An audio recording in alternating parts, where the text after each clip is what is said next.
Yeah. Well, it's a new season. So I guess where did we let off last year? Last year was pretty much looking the election of the U.S. And now it's President Joe Biden.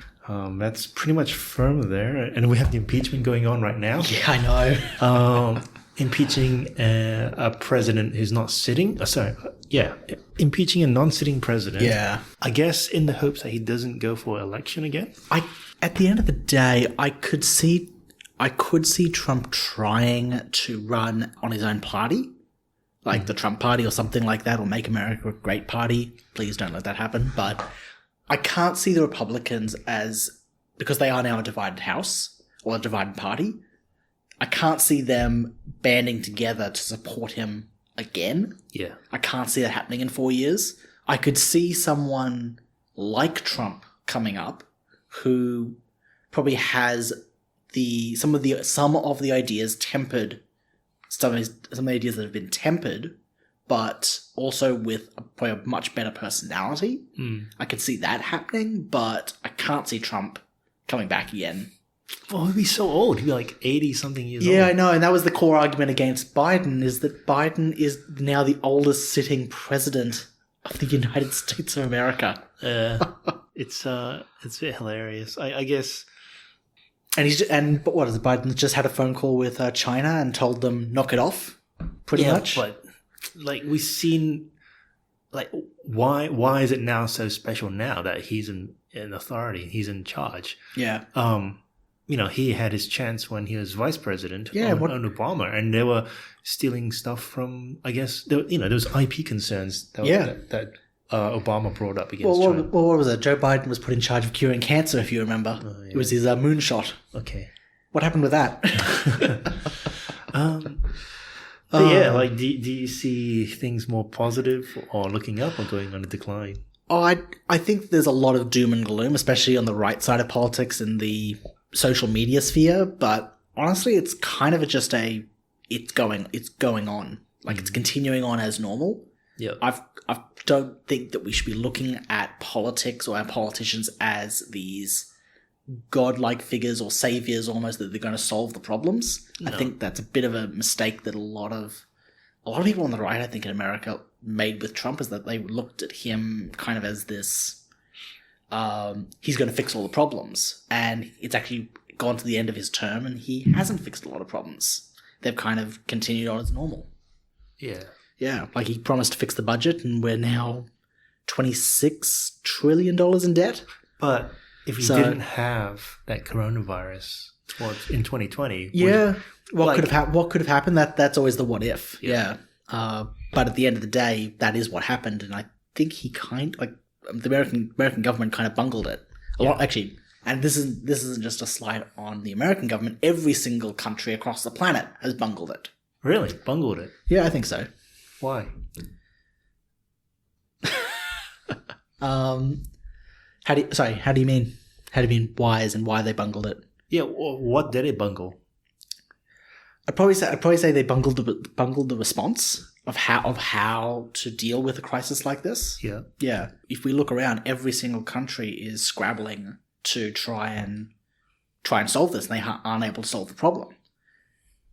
Like, can you point to a country that has actually got a good handle of the coronavirus? I'd say Australia is doing fairly well, but Victoria's just gone into lockdown again. Yeah. So that's interesting because Victoria.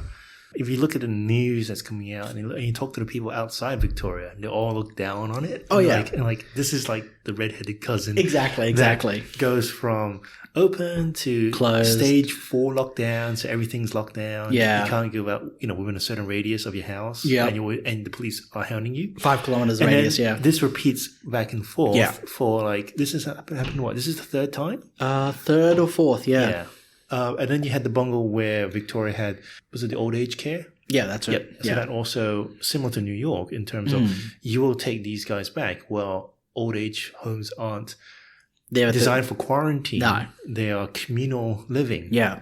But if you talk to the people inside Melbourne, they would think that, the Premier is doing a good job, which is very interesting. That is the weird thing. And I don't understand how they can look at the Premier and go, he's doing a good job, because the decisions that he and his not cabinet, what are they on the state level? What are they called? Are they called the Well, he still has a cabinet. It is the cabinet. Yeah, he still has his like the minister. Like I don't he know. establishes his own government and all state departments. Well, I'll call it so the state government that's making the decisions. They're making decisions, I think, that are not in the best interest of Victorians.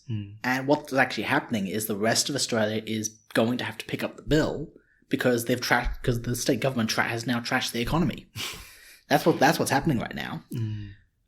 Like I would argue, why have we? Good example is what one decision they just made. You mentioned the aged care homes. The Australian Open.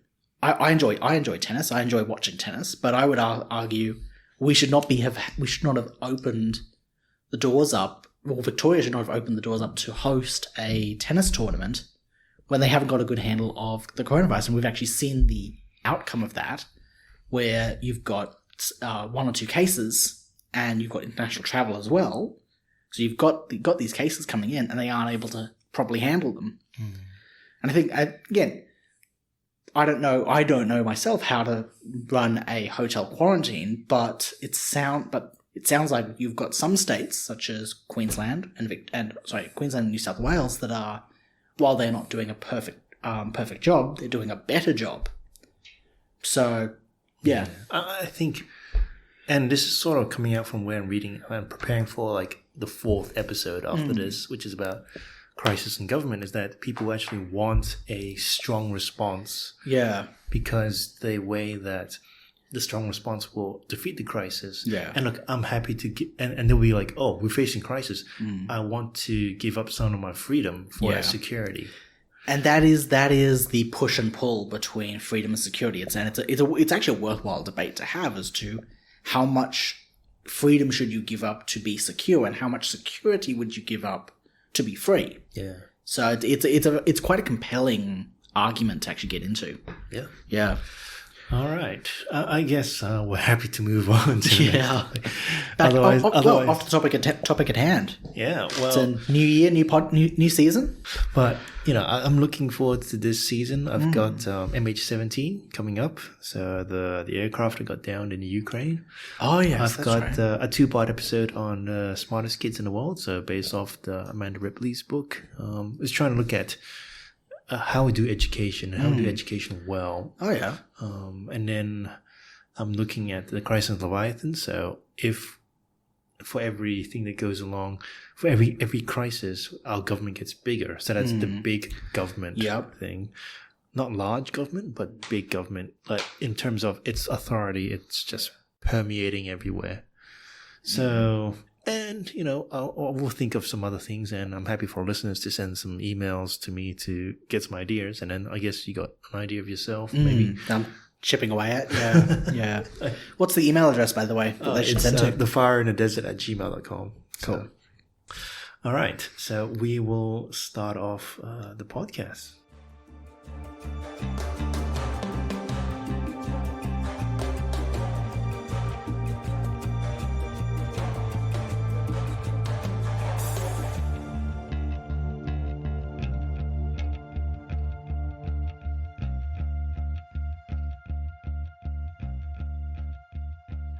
All right, so if I ask you, Pat, what would you expect on impressions of someone who escapes from an oppressive country like North Korea and they come over to a Western country like North America, Europe, Australia, New Zealand?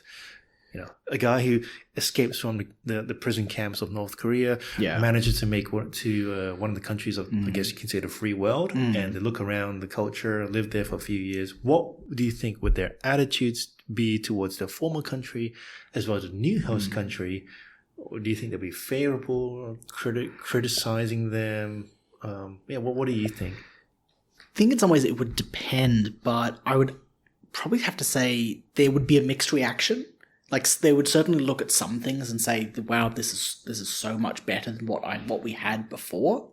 But they'd also, I think, there's room for criticism as well, where they're looking at what their host country takes for granted, and looks at it and goes, "They're not. It's not perfect. It's not a perfect place."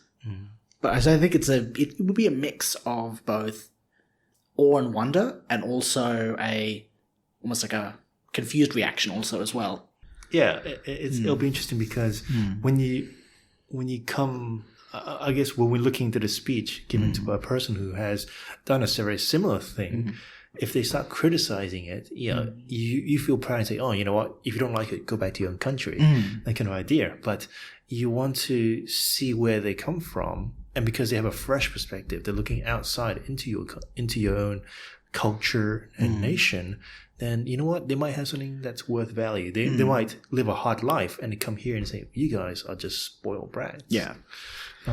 Well, there's a speaker in the US named Dinesh D'Souza. Have you heard of him before? Yes, I have. Yeah, he was born in India. He has a very interesting story that he talks about, where he talks about how growing up, he grew up in the caste system. So for anyone not familiar with what the caste system is that if you, whatever family you are born in, you essentially are destined to live in the same, do the same job that your father has done, and following that your grandfather and great-grandfather possibly has done as well. There's no upward mobility. There's no, if you are a gifted artist or you are a gifted programmer, for example, you're good with computers, there's no way for you to gravitate towards those, towards something that you have an innate talent in. It's that you will do this particular job and live this particular life that's preordained for you almost. So you talk about real systemic discrimination in there. Maybe. Because there is the notion of the caste system, and it's also linked to your birth. Yeah. Right? Whereas if you live in Australia, America, the employers can't discriminate you on your biological background. Exactly. They're not supposed to, and then there is a means of redressing it within the court of law. Yeah. Well, essentially, it's the entire society that is saying this is how the world works. This is how our society functions. So you can try to fight it, but you essentially are fighting an inevitable battle, or what would the word be? A battle you cannot win. And D'Souza comments that when he had the opportunity to go to America, I believe, to study. And he arrived in America and looked around in absolute wonder and went, "Oh my goodness, this is amazing." Where he's got a funny story where even your poor have enough food to eat. Yeah. And it's an interesting story where he's talking about the ability to climb this figurative ladder where you aren't stuck where you are. You can move. You can move up. You can move down. Yeah. Or you can fall down, essentially, but you have the ability to climb based off your skills and a bit of luck as well, but based off your skill and hard work, which I think is something that a favorable quality that the Western countries offer, as opposed to what you see in other cultures and other ideas that are out there in the world. All right. Moving to the person that we're going to discuss about, which is Alexander Solzhenitsyn. So, if you follow like the Jordan Peterson thing, he reads a lot of his famous book, Gulag Archipelago, Experiment in Literary Investigation. That is just detailing his time in the gulags as well as what was going on in Russia in terms of this like concentration camp going on. He also wrote about a fictional book, One Day in the Life of Ivan Denisovich, which is also on a movie you can watch as well. So that's more fiction book. But, it's about the Soviet prison system that exists between 1918 to 1960. And, the Russian name is Glavno Uplavy Lagery, which I probably butchered the Russian on that one, but it means in English, Main Directorate of Camps. I'm sure you'll be forgiven, unless our audience is Russian. Yeah, depending. But if you shorten the Russian, the Russian words, it becomes Gulag. And that is basically, so why is it like archipelago? So why is it like the island chain? Is because you have a network of these labor camps set up by Lenin, right? So people think, Lenin was this good guy and then Stalin was a bad guy. Well, Lenin's actually started these camps, and they dotted around Russia, and they end up like this, island chains or archipelago. And the official records have that 18 million people entered the camps from 1930 to 1953. 1.8 million people died. So Stalin pretty much continued these Gulag camps. And then later on, you had Khrushchev who came in and started de-Stalinization. So, all the cult of Stalin, that goes away. Yeah. But you still have the prison camps, not to the same extent of a Gulag, but that still exists like today in the Russian Federation. So Solzhenitsyn, he was an artillery officer in World War II, and he was disillusioned with Stalin. So if you know a little bit about the Russian history of World War II, is that Stalin purged. So Stalin, before the Nazi invaded, he purged all the generals, he purged all the experienced military people, so that when the Germans invaded, they didn't have the command, they didn't have the experience to fight back against the Nazis. He essentially gutted the military infrastructure, the intellectual infrastructure, so they didn't know how to defend themselves. Because they gutted the military infrastructure for the sake of having a submissive and having retained an authority and fear over these military guys. So I'm guessing he was concerned of disloyalty within the ranks, within the generals? Yeah. So that was what Stalin did, right? And so Solzhenitsyn was like, well, you know what? The root cause of all this, retreating back is, Stalin did this. And then he wrote letters back and forth, and he was eventually caught by the NKVD, the secret police, for criticizing Stalin. And so was sentenced for 8 years. They held a trial in his absence, sentenced him for 8 years. Right. And so he moved around the prison camps. Okay, so he got to see them firsthand. Yep. And he finished his sentence, but then there's still, internal exile. You really can't leave this certain area within the Russian system. 5 kilometer radius? Yeah. One thing that's interesting is that when I was reading his book is that after World War II, right, all the Russian soldiers who participated in World War II, they were sent to the camps as well. Right. Do you know why the World War II soldiers were sent to these gulags? Yeah. They saw Germany. They saw all these Western countries and they saw well, these guys have food. They have massive houses. They all have this. Russia is crap. So if you've seen the outside world, you also need to be purged and re-educated and brought back into Russia as well. Right. As soon as you said that, it's like that makes it's understandable why that would have been the reaction, why that would have happened. Yeah. So later on, Solzhenitsyn was deported to West Germany in 1974 for his books. So he did actually manage to smuggle these books out through, I believe it's microfilm. Oh, yeah. And he got it published. So banishing him to West Germany, again, the side that was controlled by the West. That sounds like a good thing for him. Yeah, I mean, they couldn't execute him because he became famous for putting his books. So it's like, you know what, you can't stay here anymore. So we can't piss off the US and the British. Got it. And then later on from West Germany, he moved to the US and then returned to Russia in 1991 and died in Moscow in 2008. There we go. It's not that long ago, really. Yeah, 12 years ago. Yeah. Or 13 years ago now. So, have you read any of his books? No, I haven't, not personally. Okay. But I've listened to a couple of his speeches, things like that, pararead. Yeah. One day in the life of Ivan Denisovich is a pretty interesting book because it's just, raw survival, survival of the fittest, that kind of stuff, and learning to just endure every day in the camps. Whereas the Gulag Archipelago, it's like 3-volume books, but there's a abridged version that came out. I believe I've only read up to the bits. So he gets detained and he gets sent to the prison, and he talks about the games they play with, even communists who get sent to the Gulag, and they believe that, I'm here because I was sent here by mistake. No, you were here to be purged. Right. And he does all these investigations about the little tactics that the secret police will bring in to just, try to send you secretly, quietly away. Yeah. And then he just says, if only we all stood up to the system, then the whole thing would have collapsed. But we were also fearful and we were also submissive. Yeah. Yeah.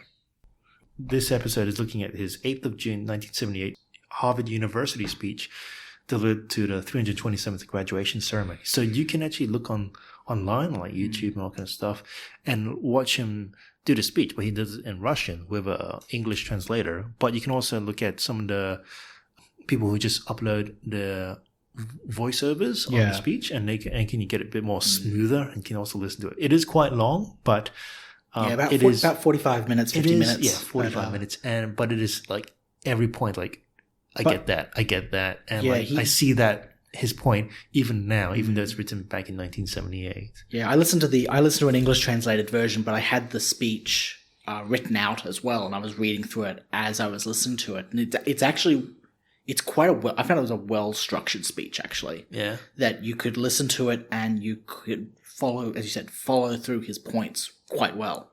Yeah. So there's a bunch of different ways that you can listen to it. Yeah, but you think about it, this is a guy who's exiled from the USSR, and he comes to, Harvard University, a place of learning. You would think something like, oh, look how great you guys are.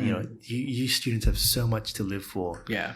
But he actually, instead of critiquing the Soviet system and or praising the Western system, he actually critiques the Western culture, which is the very controversial point. Which is probably not what Harvard thought that he was going to speak about. They probably were going, hey, let's get someone who can bash the USSR and praise us. Not what they got. Yeah.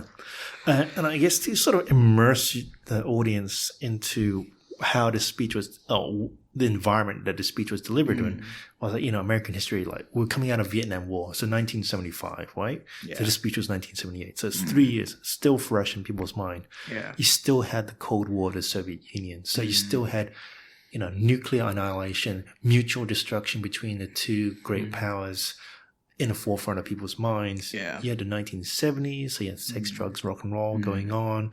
You had pretty much a shake-up in Western culture that was very different from World War II. Yeah. World War II, the Great Generation. We were the good guys. Oh, so the Western powers are the good guys. We defeated bad guys. It was a very black and white morality, essentially. But let's focus on rebuilding this nation, whereas the Vietnam War was like pretty much giving the middle finger.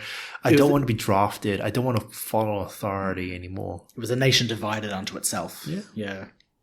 So enter Solzhenitsyn. So what I'll try to do is, it's 45 minutes long speech, but I've taken out bits and pieces and try to still maintain the flow of it. And I'll read from his excerpts, and we'll try a little bit of discussion between myself and Pat. And then we'll just hit each point and we'll go into reflecting thoughts and then conclude from there. So where he starts off in is where the modern Western history starts. So colonialism and the Western worldview. So he says, how short a time ago, relatively, the small new European world was easily seizing colonies everywhere, not only without anticipating any real resistance, but also usually despising any possible values in the conquered people's approach to life. On the face of it, it was an overwhelming success. There were no geographic frontiers to it. Western society expanded in the triumph of human independence and power. And all of a sudden, in the 20th century, came the discovery of its fragility and frailty.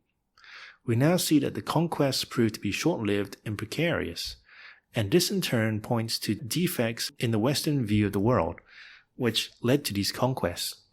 Relations with the former colonial world now has turned into the opposite, and the Western world often goes in the extremes of obsequiousness.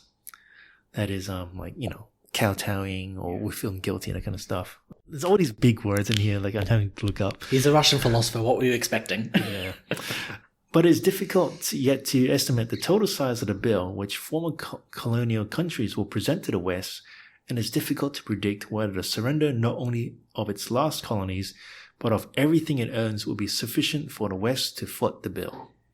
So we start off with, Western culture emerging, spreading out, colonizing all the new world out there, and its repercussions, because afterwards, the 20th century, we start going into decolonization and to make them independent. That's right. But they're fulfilling the values that were spread by the West, the idea of freedom, justice, liberty, those sort of philosophical ideas, those are now being fulfilled or given over to these other countries that were colonized. Yeah, so you sort of see Western guilt. Yeah, pretty much. And there's a blowback from that essentially. Oh, and you know what? It is rampant everywhere around you. So you have the welcome to country speech in Australia. We acknowledge the people of this Aboriginal indigenous people of this area of Australia, and there's a different one for each suburb pretty much. But it's also not. There's not without merit of that there was that what happened during the colonial era of human history, that it was not all good. There were evils that were done, and those do need to be acknowledged, but there's a balance that needs to be had.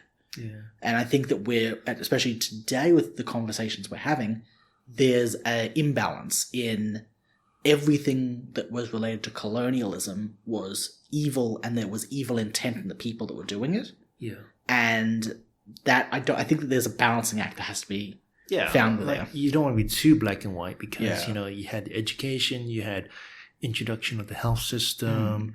You've had, I believe in India, when the British came over, they banned, when the husband died, the wife had to pretty much jump into the fire to be with her husband. Yeah. So that was, suppressed. I think an interesting line that Solzhenitsyn writes is that the West really despise any possible value in the conquered people's approach to life. Because as the West expanded with with our ideas of how the world should work, they obviously encountered peoples and groups that had come up with different ideas. And often those ideas were so radically different. And in some ways, I think I'm reminded of, jump back a couple more centuries to Hernan Cortez encountering the Aztecs. He encounters them and they're doing human sacrifice. Yeah. And he's going, what the heck is going on here? But if I might also add is that there is a sense of moral superiority that came from the colonialism country. Yes. We are conquering these people. Yeah. This land is ours. Yeah. But even after decolonization, we still have this Western superiority view because we need to help them. Yes. Yeah. It's almost got this trappings of our way is the best and this might makes right sort of mentality as well. But there is a looking down on these people and saying, oh, look at you, you're so poor. You need our help. Let's come in and help. Even though we've gone away from we've gone from decolonization, we still have this Western superiority view. Well, there's this concept of the first world being the West and the third world, which needs our help to be lifted up. Yeah. So you're right. There's still this notion that permeates throughout. But at the same token, we're saying we need to lift the third world up, but colonization is bad, and we're racked with guilt. But it also, past. I believe he says, there's a bill that the West needs to pay, and that's coming at the cost of lifting the third world comes at the cost of the first world. Yeah. All right.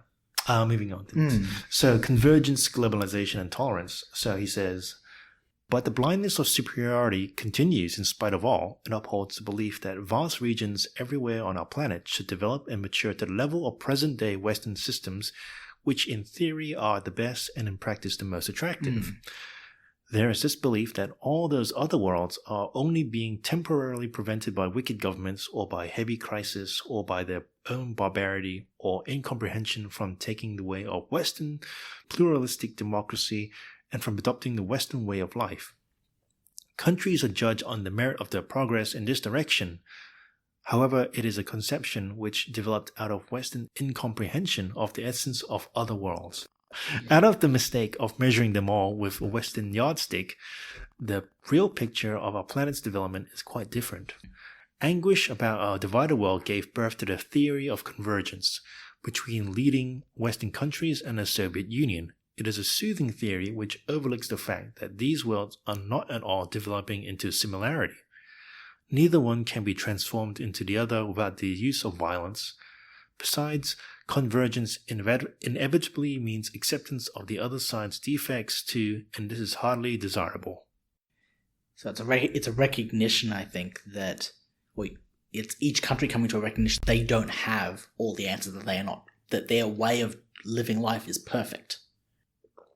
I think it's a very sophisticated way of saying if we just all hold hands, the Western side is the good side, and this is how we measure other countries, right? The first was all the Western countries, and the third world, the second world was like the Soviet Union. The third world is the barbarians, pretty much. That's what he said. Yeah, and therefore we need to bring the second world and the third world needs to come up to the first world, and it is the assumption that the first world is the pinnacle.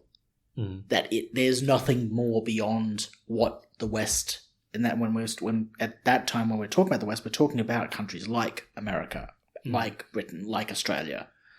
Probably less so Australia at that point in history, but certainly today when we think of the West.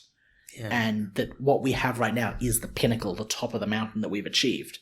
I think that's a bit of a blind spot, a conceit almost. Yeah, so the speech is called The World Split Apart. And so we see the world split into the first world, second world, third world. Yeah. And there we have this theory of convergence that is, let's bring the first world and the second world and the third world all together and we can smooth it out. And so you have one world unified. Vision, one global idea. I hate to say the word global, but because it starts evoking like conspiracy and that kind of stuff. But your point is well made though. Yeah. And therefore, to converge to each other, it just means tolerance. We just accept each other. Yeah. But there is a downside to tolerance. Yeah. That, the second and third world, do have some faults that we don't want in the first world. Yeah. So, the second world, the Soviet Union had a system of oppression. The third world, some of them would have the theory, as you said, the caste system. We don't want that. Yeah. But do we have to tolerate that? And also, do we have? Well, there's also the question of the age-old question of: do we have the right to tell someone else who wants to live that way that no, you can't live that way? So it's that push and pull between this conflict of ideas, the marketplace of ideas, if you would. It's a very difficult question to wrestle with, actually. A decline in courage. So his next point is, a decline in courage may be the most striking feature which an outside observer noticed in the West in our days. The Western world has lost its civil courage both as a world and separately in each country, each government, each political party, and of course in the United Nations. That's probably what made him really unpopular. It's in the United Nations, converging, right? It says, continuing, such a decline in courage is particularly noticeable among the ruling class and the intellectual elite, causing an impression of loss of courage by the entire society. Of course, there are many courageous individuals, but they have no determining influence on public life. So we're not talking about bravery or valor. We're talking about the whole society courageousness. Political and intellectual bureaucrats show depression, passivity, perplexity in their actions, and in their statements, even more so in theoretical reflections to explain how realistic, reasonable, as well as intellectually and even morally warranted it is to base state policies on weakness and cowardice. And decline in courage is ironically emphasized by occasional explosions of anger and inflexibility on the part of the same bureaucrats when dealing with weak governments and weak countries, not supported by anyone or with currents which cannot offer any resistance. But they get tongue-tied and paralyzed when they deal with powerful governments and threatening forces, with aggressors and international terrorists. Should one point out that from ancient times, decline in courage has been considered the beginning of the end. How accurate is that? It cuts to the point. I would love to be a fly on the wall and watch the Dean of Harvard's face as he hears the translator repeat these lines and watch his reaction. It's like, who have I just invited? I am in so much trouble. So I'll quickly go through this one because courage, we value valor and all kind of stuff, but people can actually misinterpret what he's saying because I'll get this excerpt out from David Henderson, 14th of July 2018, where he talks about Solzhenitsyn, True and False, Part 1.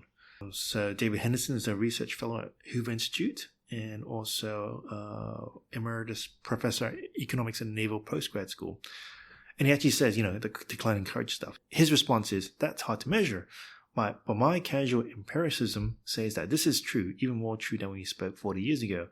It is somewhat common, for example, to see people passionately defending the freedom of speech of those they disagreed with. That happens less so now, and I think part of the reason is that some of those who would like to defend others' freedom are cowardly. Still, there are strong signs of courage everywhere. Think of the recent rescue of the Thai cave boys, for example, and for excellent telling of that story. And it refers to the link about the US divers rescuing the boys trapped in the cave. But that's not what Solzhenitsyn was saying. He's saying moral courage, standing up for freedom of speech, all that kind of stuff. Having values and standing up and defending those values, even when it is difficult and even when it is hard and when it's unpopular. I like how he says it, like, towards the weak, the government is strong. So, like, the poor, the elderly, they will have a very heavy-handed in them against them because they can't fight back, or they don't have the ability to fight back. But with, like, a foreign nation with massive navy, bases everywhere, they get tongue-tied. That's what he's saying. Well, pretty much because they don't want to get bombed out of existence, but... Yeah. But at the same token, they don't stand their ground. Yeah. Anything else you add? No, I don't think so at the moment. Okay, it is hitting, like, I'm just feeling the hitting point in my heart right now. Yeah. Well, I think actually one thing that's worth adding is that this taps into a little bit of what we've spoken about previously with Marcus Aurelius in his Meditations book. Yep. And talking about how you get a moral courage for the nation, for the state, if you would, for the people and the culture, is it also comes from that individual-based courage as well. Mm. So it's a groundswell movement almost. Yeah. Mm. All right. So next point. Yeah. Western consumerism, legalism, and how that's not a model. So he says, when the modern Western states were created, the following principle was proclaimed. Governments are meant to serve man, and man lives to be free to pursue happiness. See, for example, the American Declaration. Now at last, during past decades, technical and social progress has permitted the realization of such aspirations, the welfare state. Every citizen has been granted the desired freedom and material goods in such quantity and of such quality as to guarantee in theory the achievements of happiness, in the morally inferior sense which has come into being during that same decades. In the process, however, one psychological detail has been overlooked. The constant detail to have still more things and have a still better life in the struggle to obtain them imprints many Western faces with worry and even depression, though it is customary to conceal such feelings. You know, being true to yourself. You know, everything, how are you? I'm fine. Yeah. Everything's fine. Yeah, exactly. Yeah. Nothing wrong going on here. I'm depressed. Well, fine. Active, intense competition permeates all human thoughts without opening a way to free spiritual development. The individual's independence from many types of state pressure has been guaranteed, and the majority of people have been granted well-being to extent their fathers and grandfathers could not even dream about. It has become possible to raise young people according to these ideals, leading them to physical splendor, happiness, possessions of material goods, money and leisure, to an almost unlimited freedom of enjoyment. So who should now renounce all this? Why and for what should one risk one's precious life in defense of common values? And particularly in such nebulous cases when the security of one's nation must be defended in a distant country. Even biology knows that habitual extreme safety and well-being are not advantageous for a living organism. Today, well-being in the life of Western society has begun to reveal its pernicious mask. There's a lot in there. It is so deep. It is like there's a lot of different things that we could spin off and talk about, because that, like, we could have a podcast just about that paragraph, honestly. Like the welfare state, that it has freed people from the struggles, the challenges of life, and we become very comfortable, I guess, and therefore, you know, why should I stand up? You know, I'm very comfortable. Well, I don't think it's necessarily an indictment on the welfare state as a government policy or institution. It's more, I think that there's the philosophical notion of what the welfare state represents. And this is what I think Solzhenitsyn is tapping into. I think it's really interesting he mentions the Declaration of Independence, because there's a line in there that talks about the pursuit of happiness as being a core ideal of the American psyche and a value that America has put forward, especially with its own people. But I think you asked me at the start if someone from the second or third world comes to the first and looks around and whether they see what's their reaction. Do they see good things, bad things? Would they criticize? Would they be amazed? I think this is where Solzhenitsyn is highlighting the West has.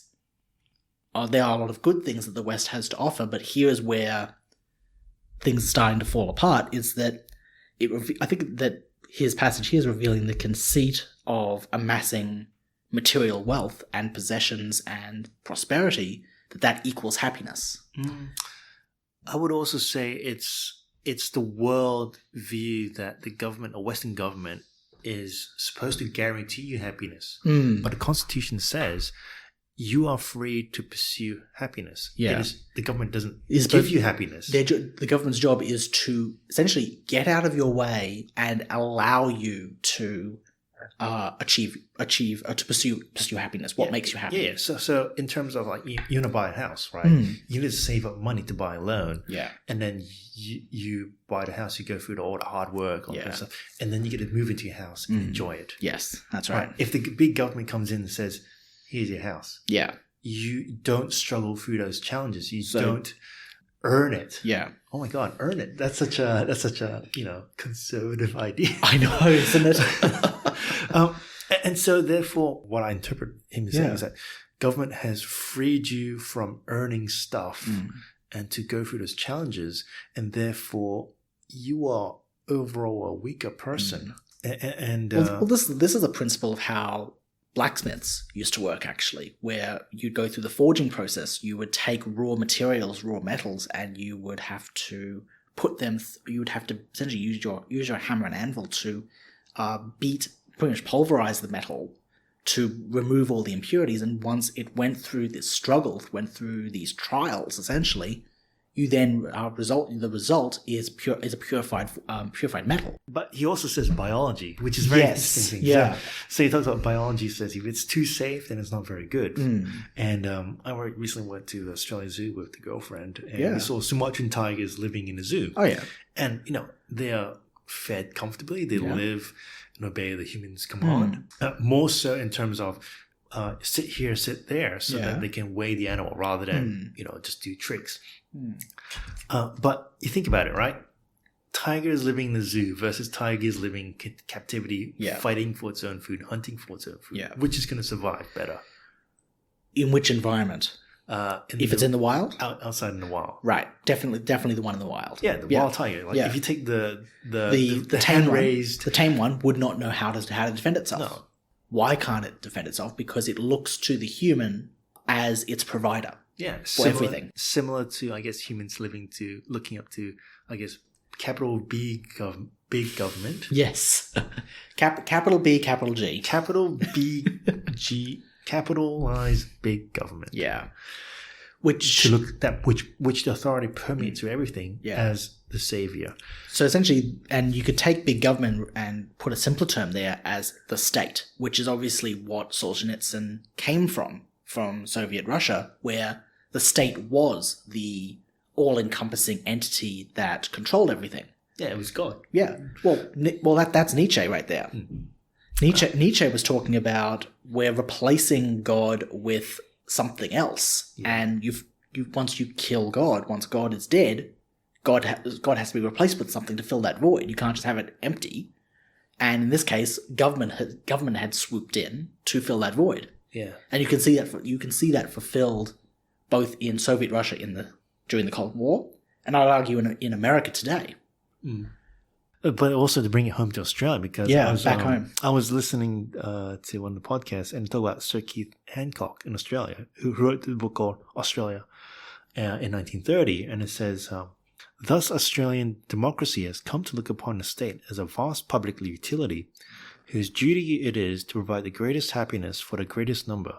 To the Australian, the state means collective power at the service of individualistic rights. End quote. So the everyday Australians see the government or the state serving them to provide them happiness, not enabling that happiness, upholding the rule of law. And that's because the American experience and the Australian experience is very different. Australia has borrowed, I think, from a lot of the West's ideas. It's borrowed a lot from that, but it actually hasn't gone through the struggle. America had to go through a revolutionary war to throw off the shackles that were being put on them by the British, by the British Empire. So there was a struggle, there was a trial they had to go through in order to win their independence, to win their liberty and freedom. And that obviously, I think to me at least, it's very obvious that that imprinted on the American psyche. But you translate that, the the fruits of that labor over to a country like Australia, you're right, where we look at we don't look at the government in the same way that America does, or I'd argue that it did, and we see it, as you said, as more of a utility, as a provider of these services. Yeah, it's going to make, I guess, weaker people. Yeah. All right, moving on to the next point. Legalistic life. So Western society has given itself the organization best suited to its purposes, based, I would say, on the letter of the law. The limits of human rights and righteousness are determined by a system of laws. Such limits are very broad. People in the West have acquired considerable skill in using, interpreting, and manipulating law, even though laws tend to be too complicated for an average person to understand, without the help of an expert. Any conflict is solved according to the letter of the law, and this is considered to be the supreme solution. If one is right from a legal point of view, nothing more is required. Nobody may mention that one could still not be entirely right and urge self-restraint. A willingness to renounce such legal rights, sacrifice, and selfless risk, it would sound simply absurd. One almost never sees voluntarily self-restraint. Everybody operates at the extreme limits of these legal frames. An oil company is legally blameless when it purchases an invention of a new type of energy in order to prevent its use. A food product manufacturer is legally blameless when he poisons his produce to make it last longer. After all, people are free not to buy it. And he says, I have spent all my life under a communist regime, and I'll tell you that society without any objective legal scale is a terrible one indeed.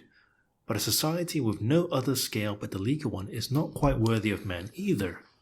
A society which is based on the letter of law and never reaches any higher is taking very scarce advantage of the higher level of human possibilities. The letter of the law is too cold and formal to have a beneficial influence in society. Whenever the tissue of life is woven on legalistic relations, there is an atmosphere of moral mediocrity, paralyzing man's noblest impulses. So, do you understand this bit here? I think that's what we're trying to discuss before. I think that is one of the key points. Like, if you were to look at this entire speech, and I'm looking at a 14-page transcript right here. Yeah. If you were to look at the entirety of the speech, I think this is one of the tentpole points that Solzhenitsyn is making here. I guess, from my view, is that, you know what, he's not dissing on the law. You know, he's lived in Soviet Russia where law was very vague. There was effectively no law. Law was whatever Stalin said. Yeah. Right? But whatever the boss said pretty much goes. But even if he lives in Western culture and he says, you know, everyone is done legalistically by the letter of the law, and that you can sue, and then whatever the judge says, that's the resolution. What the judge says, right? You can legally put in little bits of toxins in your food to make it last longer. That's legally okay, but that's not what you should do, right? Exactly. Yeah. And it talks about it's limiting human possibilities, right? We can do so much better than law, and I think that's I hate to say it, but like, you know, that's what the Christian message is. You know, the Pharisees just saw the biblical law, and they were just doing things by the letter of the law. Yeah. But, you know, Christ says you need to go beyond the law, the heart of the law, and the morality of it. That's right. You know, charity, you aren't forced to do charity. No. But it's a good thing that is brought by moral values. Sorry, you were saying anything? No. Well, okay, so I think that, again, there was so much in this speech. I've listened to it twice, I think, in the lead up to this podcast. Okay. And I've read through this, and I'm looking at this again as we're reading through this at these different segments, going, there's so much here that if we just stop, we could stop and unpack this. But so I think Solzhenitsyn here is drawing a really interesting point of this. He's linking religion with this moral code. There's a moral foundation that the law can't satisfy. The legal system on its own, in isolation, if you run a society, he does make a point saying that you need a system of law, you need a system of rules in order to function. But if it's in isolation, then you're right. You could theoretically legalize the factory owner could poison the well, or the farmer could poison the food. Yeah. and there would be no repercussion to that. Another commentary I was listening to on his speech was talking about external law versus internal law. External law is, the court of law, but internal law is law of heart, the law of the hearts of men. We talk about self-restraint, discipline, that kind of stuff. That's missing from Western society. Yeah. Well, I think it was there, but I don't think it's no longer ingrained within the culture, within the society anymore. Well, I think it's because we rely on external law. Yeah. To fill in the gap. Let's push to the extreme limits of it. That's what you're saying. Well, it's where you can see, frankly, if you look at cases that are put before the courts in the US, you can see immediately, if you look at some of the cases that are before, you realize why the justice system is roadblocked as much as it is with just so many cases it's trying to get through. Yeah. But if you look at some of the decisions that are made, they're absolutely insane. They're absolutely crazy. Yeah. What is either being permitted or restricted. Yeah. Yeah. Really interesting quote that I really like is by John Adams, where he's talking about, he's reflecting on the nature of the Constitution in America. So John Adams was the third U.S. president. Sure. He says that our Constitution was made only for a moral and religious people. The Constitution is giving the American people freedom and liberty, but freedom and liberty can be legalized, can be encoded into law, but it only works if you have a moral foundation to base it off. You can only have freedom if you've got that moral foundation that is keeping the excesses of it in check. So that the people have the moral framework given to them by the church. But what's written in the paper is the Constitution. That's right. But so the Constitution is a legal document as well. So it is a legal document that codifies essentially what the role of government is supposed to be. Yeah. But that's all null and void if you don't have the people operating on a moral framework where the oil company. Let me have a quick look here. Hang on. Well, I was thinking of an example, which just popped into my head, which is like a marriage contract. You don't live a relationship according to the marriage contract. Say, oh, you didn't do this, you didn't love me this part of the day, this part of the day. Yeah, exactly. Therefore, exactly. You want to go to the heart of your vow, which is you committed to one another. That's right. Exactly. That's exactly right. And the example that Solzhenitsyn here gives is that the food product manager legally might be considered blameless if he poisons his product. Yeah. But if he's got a moral foundation of, I shouldn't be poisoning my customers because that will hurt, injure, possibly kill an innocent person, he has a moral compulsion not to do that. But if you remove morality from the table, and as Solzhenitsyn points out, if you just operate your society wholly and focused on the legal system, it has no restraint. Yeah. All right. We'll move on to the next point. So the direction of freedom. So in today's Western society, the inequality has been revealed of freedom for good deeds and freedom for evil deeds. A statesman who wants to achieve something important and highly constructive of his country has to move cautiously and even timidly. There are thousands of hasty and irresponsible critics around him. Parliament and the press keep rebuffing him.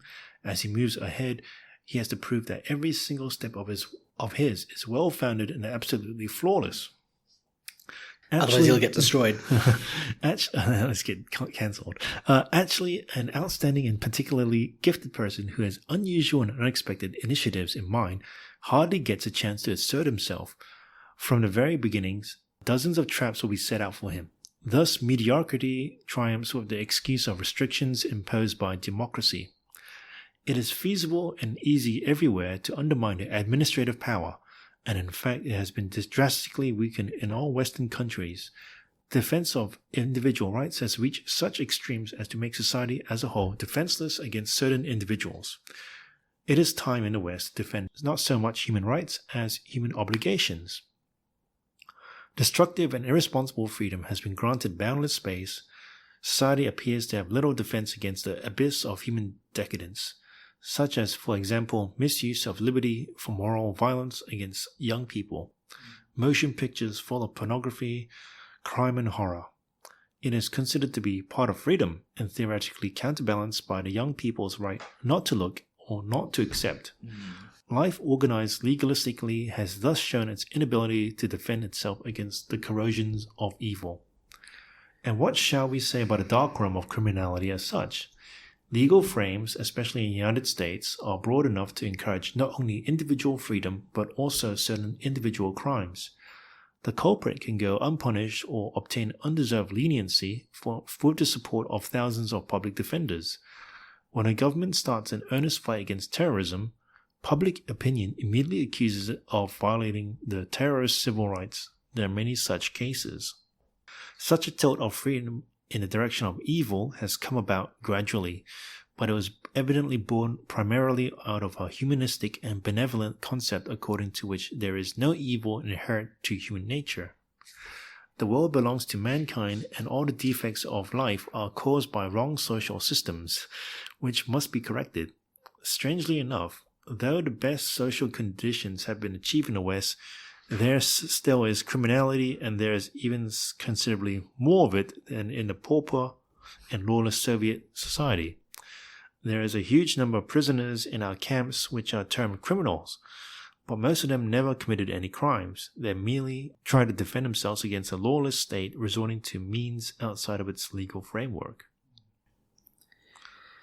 Well, so it's like freedom's out there, but you can do good and also do bad. Yeah. I think that the value of freedom does not automatically or inherently mean equal good. I think that freedom is a value that is a good value, but Solzhenitsyn here points out, I think rightly so, that you can in essence have too much freedom where you essentially then turn your society into one of consent, where you are consenting to not participate, essentially, where there is so much degradation around you, so much filth, that you then need you're being told by everyone else, that's okay, you don't have to participate, you don't have to be involved, but you're looking around at all this filth and this garbage. Yeah. I think he in that paragraph, in probably what was only a couple of minutes when he was speaking, he tackles and dismantles politicians, mediocre politicians, who don't have the individual moral bravery or courage to stand up to do the right thing. But he also tackles the public square and human rights. The human rights, yeah. But the like entertainment and things and the excesses that are in that as well. Yeah, but there's also the belief that humans aren't inherently evil, which is wrong, because my argument has always been that, you've always had to teach kids generosity, sharing, don't fight against your brothers and sisters, that kind of, don't lie, don't cheat. You need to teach them, morality needs to be taught. And I think, and that's an interesting philosophical argument of base nature of humanity. Is our default good or evil? I would probably tend to agree with you in that the base nature of humanity leans towards evil as its initial starting point. And that's evidenced by when you interact with a baby or a small child, their focus is self-centered. Not evil baby. Evil. I'm picturing that now. No, I don't think that all babies are evil. It's more like infants or, Yeah. But their attitude is not evil, but it is self-centered. Okay. Anyway, moving on before I dig myself too much of a hole. So he says we'll get bad comments. Direction of the press. We mentioned this in our very, very first episode. The press, too, of course, enjoys the widest freedom. I shall be using the word press to include all media. But what sort of use does it make of this freedom? Here again, the main concern is not to infringe the letter of the law. There is no more responsibility for defamation or disproportion. What sort of responsibility does a journalist have to his readers or to history? If they have misled public opinion or the government by inaccurate information or wrong conclusions, do we know of any such public recognition and rectification of such mistakes by the same journalist or the same newspaper? No, it does not happen because it would damage sales. A nation may be the victim of such mistake, but a journalist always gets away with it. One may safely assume that he will start writing the opposite with renewed self-assurance. Because instant and credible information has to be given, it becomes necessary to resort to guesswork, rumors, and suppositions to fill in the voids, and none of them will ever be rectified. They will stay on in the reader's memory. How many hasty, immature, superficial, and misleading judgments are expressed every day, confusing readers without any verification. The press can both stimulate public opinion and miseducate it. Thus we may see terrorists heroized or secret matters pertaining to one nation's defense publicly revealed, or we may witness shameless intrusion on the privacy of well-known people under the slogan, "Everyone is entitled to know everything," but this is a false slogan, characteristic of a false era. People also have the right not to know, and is a much more valuable one. The right not to have their divine souls stuffed with gossip, nonsense, vain talk. A person who works and leads a meaningful life does not need this excessive burdening flow of information. Hastiness and superficiality are the psychic disease of the 20th century and more than anywhere else, this disease is reflected in the press. In-depth analysis of a problem is anathema to the press. It stops at sensational formulas. Such as it is, however, the press has become the greatest power within the Western countries, more powerful than the legislature, the executive, and the judiciary. One would like to ask, by what law has been elected and to whom is it responsible? In the Communist East, a journalist is frankly appointed as a state official, but who has granted Western journalists their power and for how long a time and with what prerogatives? There is yet another surprise for someone coming from the East, where the press is rigorously unified. One gradually discovers a common trend of preferences within the Western press as a whole. It is a fashion. There are generally accepted patterns of judgment, and there may be common corporate interests. The sum effect being not competition, but unification. Enormous freedom exists for the press, but not for the readership, because newspapers mostly give enough stress and emphasis to those opinions which do not too openly contradict their own and the general trend. Like that lack of in-depth analysis in media. Probably that's the rise of podcasts. Yeah, I think so. But yeah, you got the clickbaity news, social media. Yeah. This speed at how stuff is getting out, disinformation. Should we say fake news? Fake news. I guess you have a trend. There's a trend in all the media. Like even the ABC, which it's government funded, and therefore we like to portray ourselves as the middle person. Yeah. It is very left leaning. It does lean to the left when they talk politics, unfortunately. But it becomes difficult. I encountered an interesting term called alternative facts just the other day, actually, which was an interesting notion to play around with, of going, what does that actually mean? Again, from a philosophical point of view, what does that actually mean when you're having a conversation with someone and you're both bringing different sets of facts? So the term being alternative facts, essentially saying some facts are okay to use, some facts are not. Mm-hmm. And it's like, no, it's just that we've got different points of view and we're using different bits of information to inform those points of view, but now some of those points of view are not considered good or right or correct.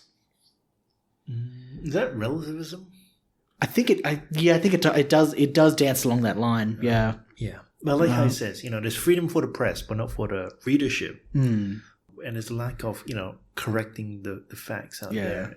And the Western press is more powerful than the government, more powerful than the prime minister, the supreme judge, as well as Senate and the House of Representatives. Well, it was in America. It was known as, and still is today, but it was known as the Fourth Estate. So you had three branches of American government: the executive, the judicial, and the legislative.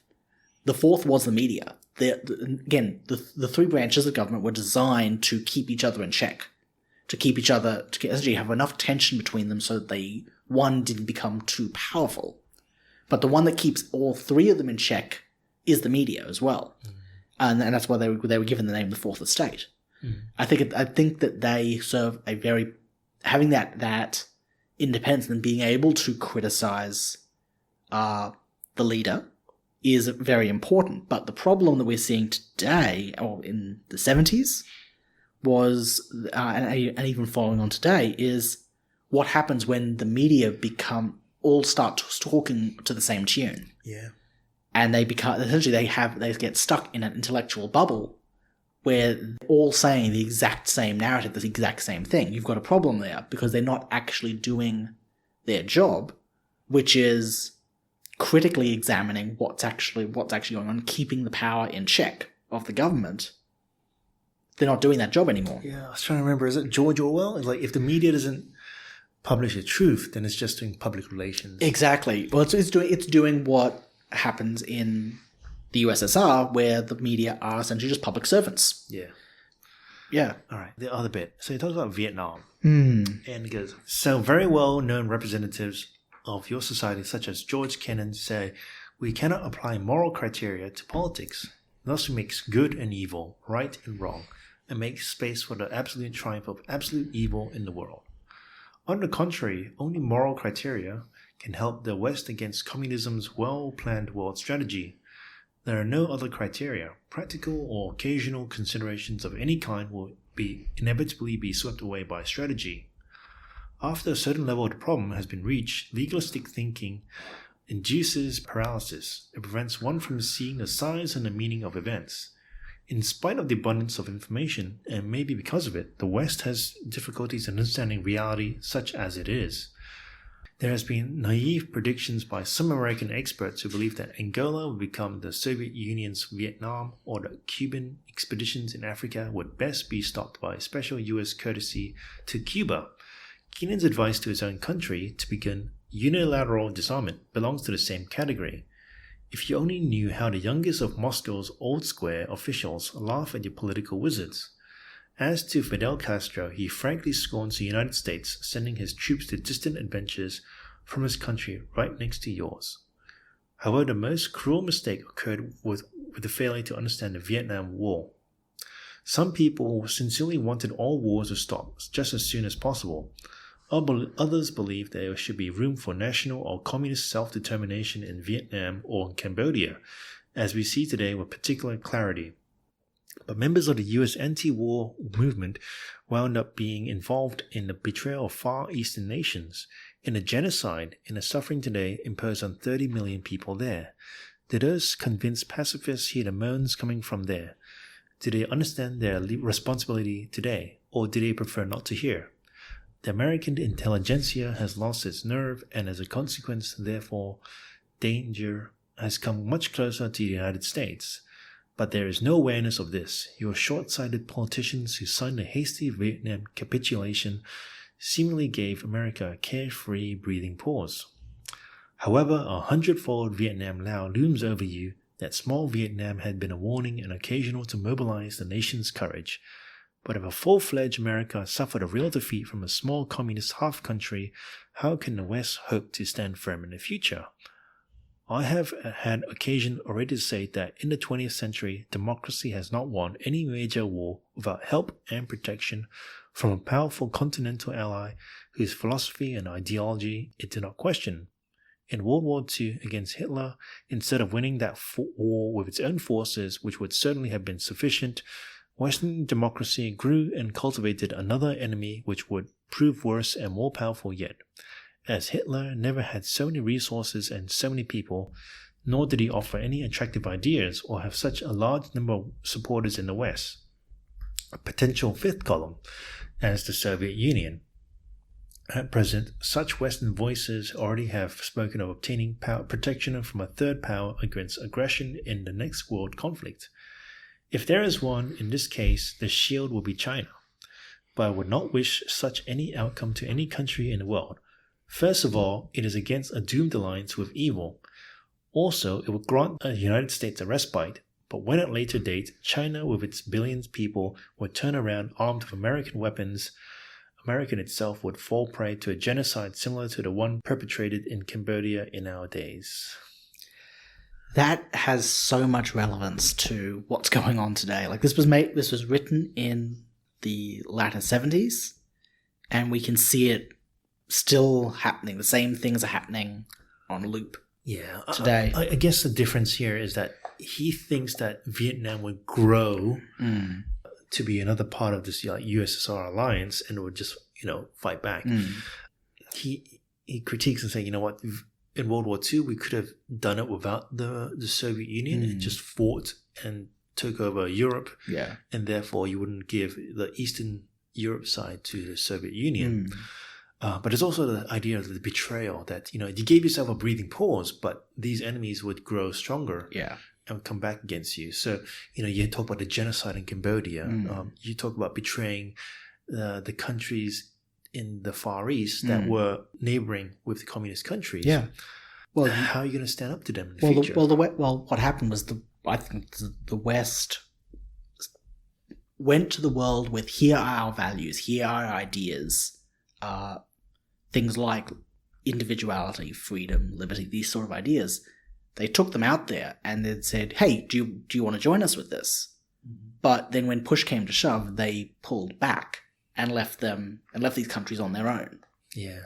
But what I guess he's saying is that in World War II, you know, Western countries allied with the Soviet Union to fight against Germany. Another evil. Right? Yeah. So using... the enemy of my enemy is my friend sort of idea. But then now you had a Cold War, which now the Soviet Union is using American aid to fight against Americans. Yeah. And so he's saying, you know, be careful about allying of China to fight against the Soviet Union, because Chinese would now fight back against you. Later. Yeah. Yeah. And now, you know what, you know, the Soviet Union has collapsed. You had the Russian Federation. Yeah. But we can see China is clearly antagonistic towards America. Well, if we bring this back home to Australia, we've buddied up to China. And the university system, for example. Yeah. So universities started working with China to bring in international students because there was a lot of money there and they were getting really, really wealthy. As soon as coronavirus hit, obviously you can't have international students coming over the border anymore. And now we're seeing the ramifications of that decision of buddying up to China with the universities, because they're now broke, pretty much. But I think it's also... with coronavirus, that manufacturing, everything's done overseas. Yeah, manufacturing's another thing. When international borders close, you need to build your own capacity to protect your own population. That's not there. Yeah, well, coronavirus is, I think, one of the outcomes of it has actually been to demonstrate the false sense of security that we've built for ourselves, that we can have our way of life, the things that we enjoy, even if we've shipped all our manufacturing over to China. And if China then shuts down because they're dealing with a crisis like that, we can't get their stuff. My wife and I were trying to buy a dishwasher that broke. Yeah. And we went to the kitchen store and went, okay, what do you have in stock? Oh, we've got nothing in stock. It's not going to get here for at least 2 or 3 months. We ended up getting a dishwasher, which is good, because the house is broken. Literally just stopped working, stopped cleaning dishes. We're like, okay, this is weird, but went and solved that. But we went into talked to the guy going, okay, we aren't interested in the flashiest thing. We just need a dishwasher, A, that works, B, that you have in stock. And luckily they actually had one in stock, but we were looking at the inventory list and everything, because it was being manufactured in China, or essentially overseas, because we weren't reliant on our own supply chain, you couldn't get the product. Yeah. And I'm thinking this is now, you know, this is one of the things that he's saying against convergence, against the globalization. Yeah. You need to stand up on your own feet and you stand on your own convictions as well. Yeah.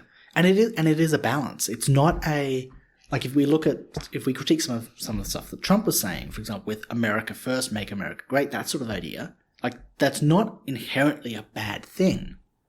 The idea that America should no, it's logical. It's highly logical, but there's a balancing act between countries cooperating together for their mutual benefit, but also not meaning that each of those countries become wholly reliant on one of their neighbors for everything. Because if the relationship then sours, that country is toast. Yeah. Humanism and its consequences. How has this unfavorable relationship of forces come about? How did the West decline from its triumphal march to its present sickness?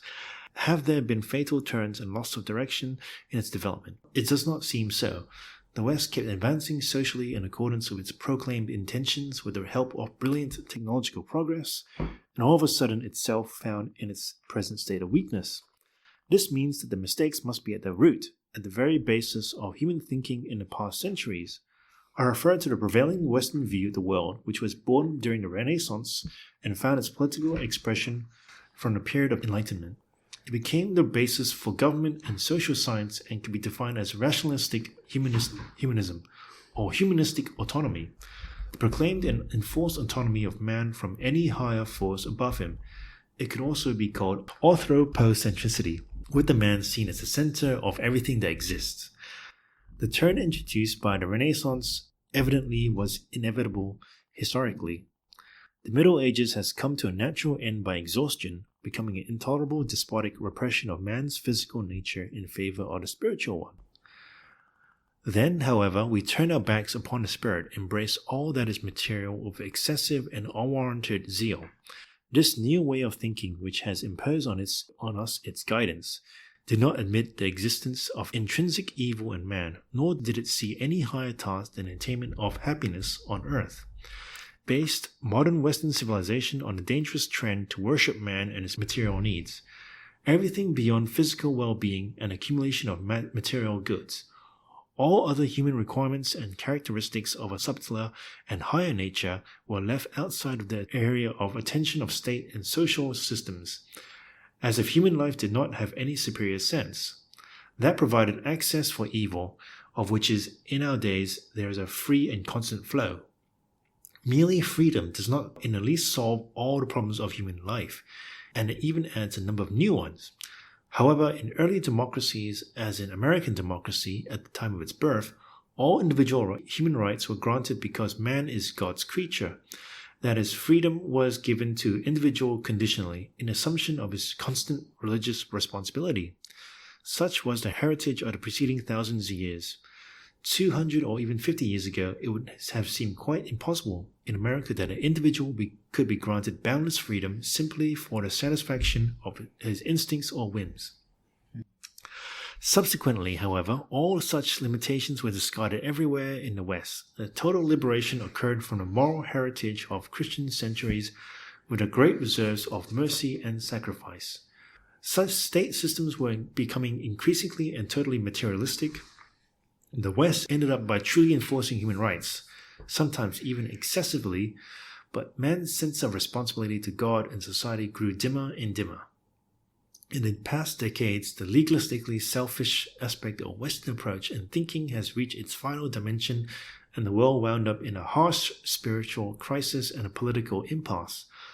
All the glorified technological achievements of progress, including the conquest of outer space, do not redeem the 20th century's moral poverty, which no one could imagine even as late in the 19th century. Oh, gosh. That is so rich. It is so cutting. Yeah. I think if I can rephrase and just paraphrase it, is that the root of all this stuff that we're talking about is that Western thinking just sees the material and the human. There is only humanity in the material world, nothing else. It is divorced from spiritual life and spiritual authority. And so Western culture survived only because it stood on the foundations that, had come before. An inherited thing that, God, Christianity, and the high spiritual authority. However, its spiritual foundation has eroded over time. Yeah. And so he actually quotes Karl Marx that communism is naturalized humanism. Yeah. Well, I'd also say that the French Revolution is, in contrast to the American Revolution, the French Revolution, I think, is also a more perfect picture of what happens when Enlightenment thinking, humanist thinking, is taken to its inevitable conclusion. Yeah. The excesses of the humanist regime, you have the Reign of Terror.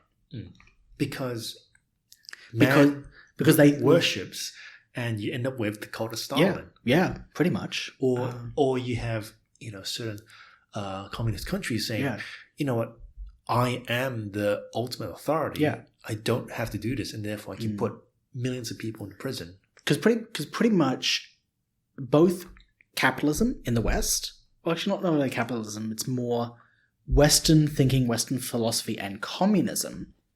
Both of them are hierarchies. Both of them have to have something at the top as essentially the all-powerful entity, essentially. Mm-hmm. For in the West, our heritage is that we had God as the top. Yeah. And then he was the one who bestowed upon us the moral foundation that we then live our lives. Mm-hmm. In communism, they threw that away. Yeah. Nietzsche talks about what happens when we kill God. And in communism, enter Lenin, enter Stalin. They are then the top, then everything flows down from them. As it says here, I am not examining here the case of a world war disaster and the changes which it produced in society. As long as we wake up every morning under a peaceful sun, which we have to lead an everyday life. There is disaster, however, which has already been underway for quite some time. I'm referring to the calamity of a despiritualized and irreligious humanistic consciousness. To such consciousness, man is the touchstone in judging and evaluating everything on earth. Imperfect man who is never free of pride, self-interest, envy, vanity, and dozens of other defects. We are now experiencing the consequences of mistakes which has not been noticed at the beginning of the journey. On the way from the Renaissance to our days, we have enriched our experience, but we have lost the concept of a supreme, complete entity which used to restrain our passions and our irresponsibility. We have placed too much hope in political and social reforms, only to find out we were being deprived of our most precious possession, our spiritual life. In the East, it is destroyed by the dealings and machinations of the ruling party. In the West, commercial interests tend to suffocate it. This is the real crisis. The split in the world is less terrible than the similarity of the disease plaguing its main sections. If humanism was right in declaring that man is born to be happy, he would not be born to die. Since his body is doomed to die, his task on earth evidently must be of a more spiritual nature. It cannot be unrestrained enjoyment of everyday life. It cannot be the search for the best ways to obtain material goods, and then cheerfully get the most out of them. It has to be the fulfillment of a permanent, earnest duty, so that one's life journey may become an experience of moral growth, so that one may leave life a better human being than one started it. It is imperative to review the table of widespread human values. Its present incorrectness is astounding. It is not possible that assessment of the president's performance be reduced to the question of how much money one makes or of an unlimited availability of gasoline. Only voluntary, inspired self-restraint can raise man above the world's stream of materialism. It would be retrogression to attach oneself today to the ossified formulas of the Enlightenment. Social dogmatism leaves us completely helpless in front of the trials of our time. Even if we are spared destruction by war, our lives will have to change if we want to save life from self-destruction. We cannot avoid revising the fundamental definitions of human life and human society. Is it true that man is above everything? Is there no superior spirit above him? Is it right that man's life and society's activities have to be determined by material expansion in the first place? Is it permissible to promote such expansion to the detriment of our spiritual integrity? If the world has not come to its end, it has approached a major turn in history. Equal importance to the turn from the Middle Ages to the Renaissance. It will exact from us a spiritual upsurge. We shall have to rise to a new height of vision, to a new level of life, where our physical nature will not be cursed as in the Middle Ages. But even more importantly, our spiritual being will not be trampled upon as in the modern era. This ascension will be similar to climbing onto the next anthropologic stage. No one on earth has any other way left but upward.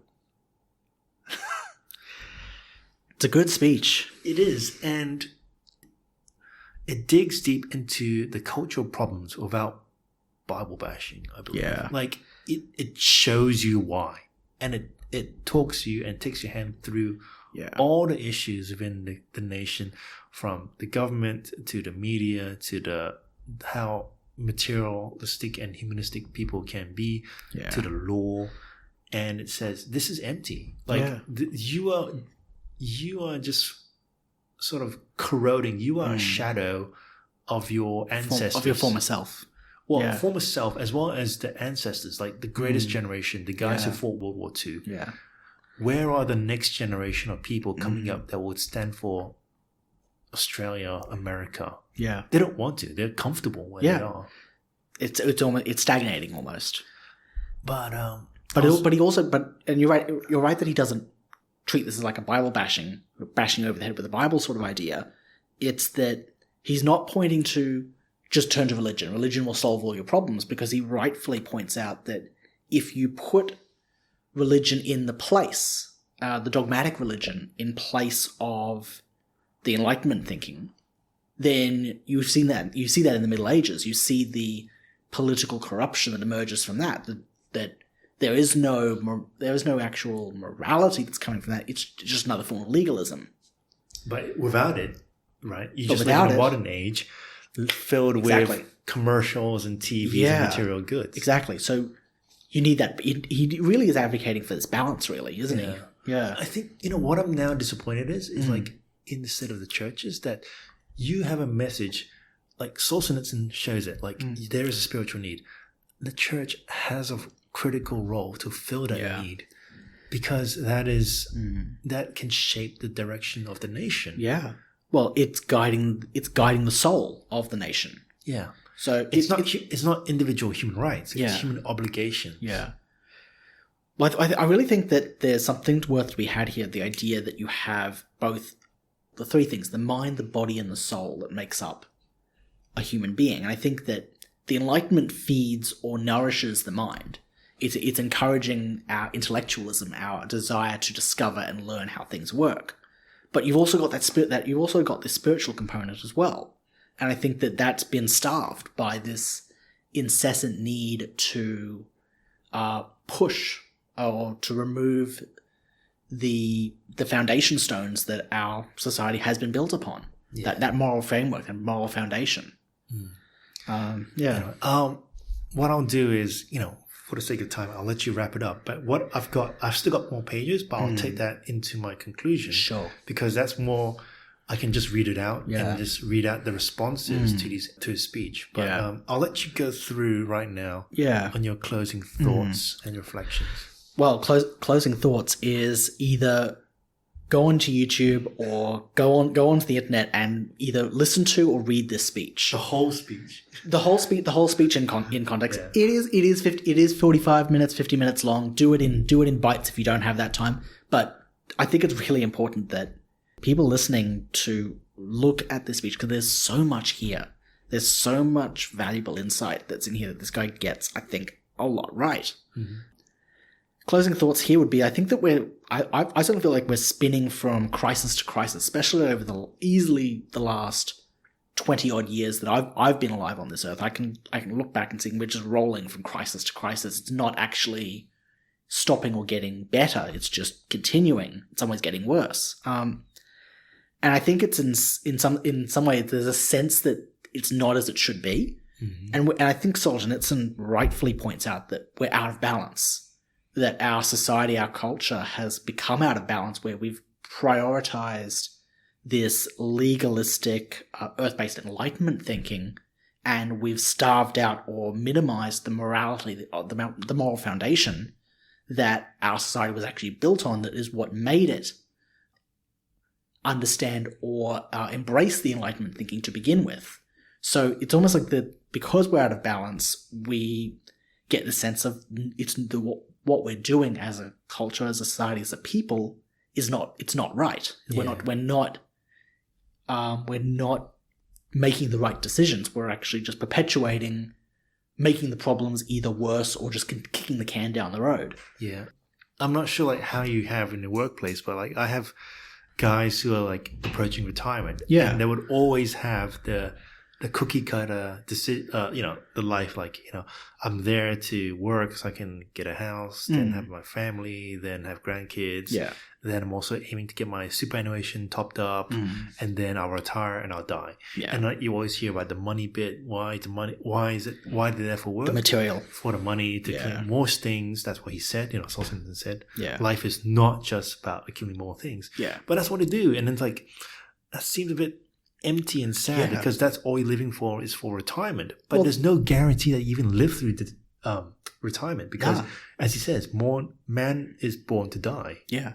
Well, that's the thinking of the Egyptian pharaohs. I mean, they get buried, they were mummified and then buried with all their stuff. Mm. It's like that was their thinking of, I'll accumulate all my earthly possessions and I'll take them with me into the afterlife. It's that same sort of notion. But I think Solzhenitsyn here, though, he's back in 78. He was talking to college graduates. Yes, and it's a call to take up the challenge to change the trajectory. And I think that is true back then, and it's as true back then as it is today. We still haven't achieved that balance. We're still, I would say, unevenly weighted towards the legalism and the enlightenment that will provide, this materialism will provide everything to sustain us.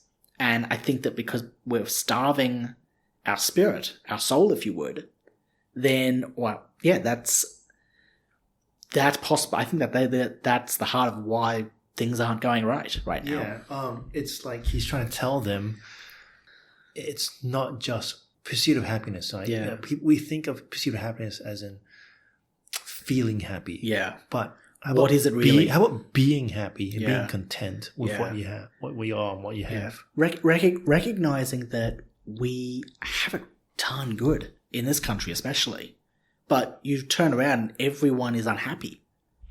Everyone's depressed. Mental health is going through the roof. Yeah, and it's worth stopping and asking, why is that? What's going on? And yes, we're understanding what mental health is, we're understanding more about how the brain works and responds. But you've then got to come to the question of why are people feeling this way? Yeah, and this is not me saying I have the answer to every single one, but I think one thing we're doing here is we're trying to start the conversation of asking these interesting questions and going, why are people unhappy? Yeah. Why are people not satisfied? I'm now a bit more disappointed in the church because, like they have the gospel message, right? And they show you the problem, that you're going to die, therefore you can live forever. But Solzhenitsyn in his speech shows you how deep that hole is in society as well as in yourself. Yeah.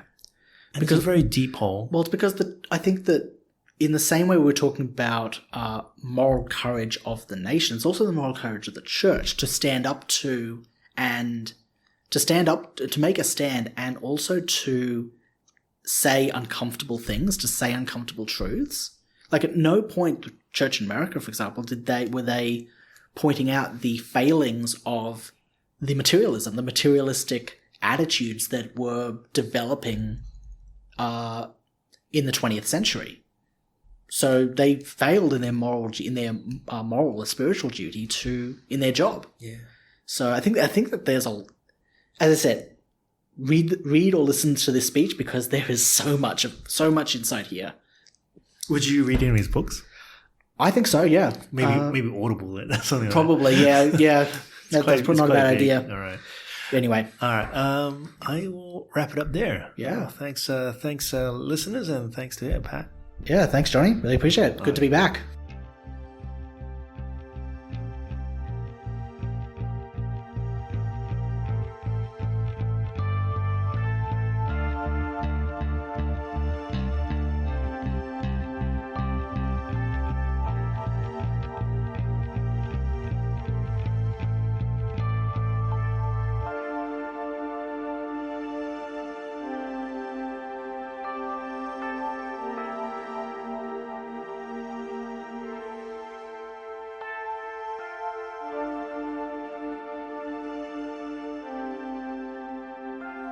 As we reflect on Solzhenitsyn's stinging words on the West, we need to note that he says that truth is seldom pleasant.